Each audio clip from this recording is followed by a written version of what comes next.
Hey everyone! The Beatles are perhaps the most celebrated band in music history, so it's no shock that their lives have been well documented.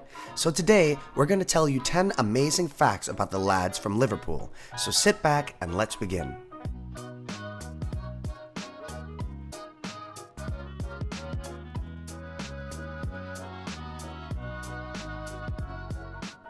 The Beatles were turned down by Decca Records during their audition in 1962. They performed an array of songs, but the record company didn't see a fit. Paul and John have expressed different opinions about this rejection. Paul says, "Listening to the tapes, I can understand why we failed the Decca audition. We weren't that good, though there were some quite interesting and original things. However, John says, I wouldn't have turned us down on that. I think it sounded okay. I think Decca expected us to be all polished. We were just doing a demo. They should have seen our potential." John, Paul, and George were all scared of Ringo when he first joined the band. This was during the Teddy Boy phase, and they thought Ringo looked really tough. George says, "We started hanging out with them, Rory Storm and the Hurricanes. I think we met Ringo once before in England. I know we all had the same impression about him. You better be careful of him, he looks like trouble."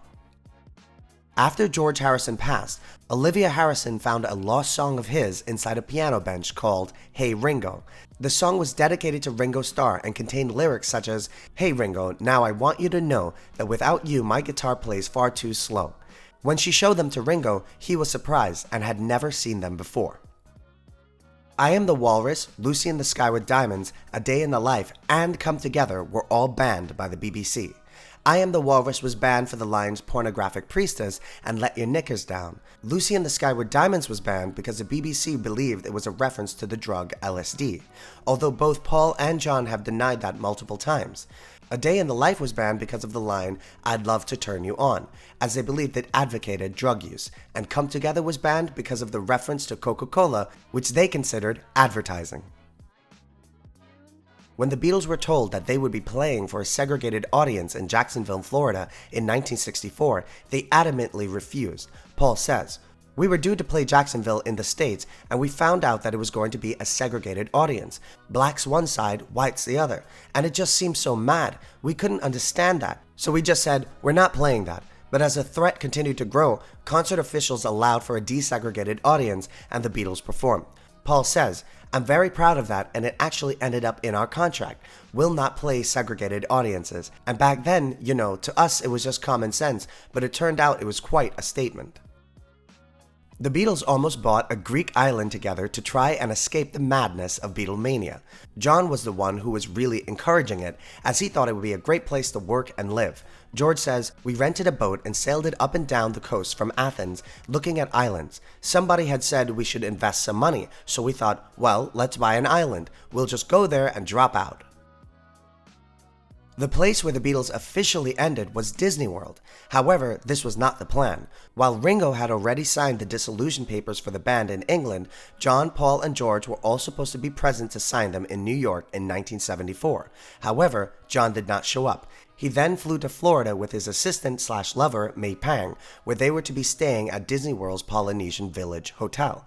An Apple lawyer brought the papers to him there, and he officially signed the document in his hotel room on December 29, 1974, thus officially ending the Beatles. The Beatles concert often smelled like urine. Young girls were so excited that they would literally pee their pants in the middle of the crowd. Gross. For a few moments in 1960, the Beatles were living in the back of a cinema in Hamburg, Germany. John says, "We would go to bed late, and we'd be woken up the next day by the sound of the cinema show. We'd try to get into the ladies' first, which was the cleanest of the cinema lavatories, but fat old German women would push past us." When the Beatles met Bob Dylan for the first time, he asked them if they wanted a joint. The Beatles admitted to their lack of experience with marijuana, which shocked Dylan. Dylan thought that the Beatles were singing I Get High instead of I Can't Hide in their song I Want to Hold Your Hand.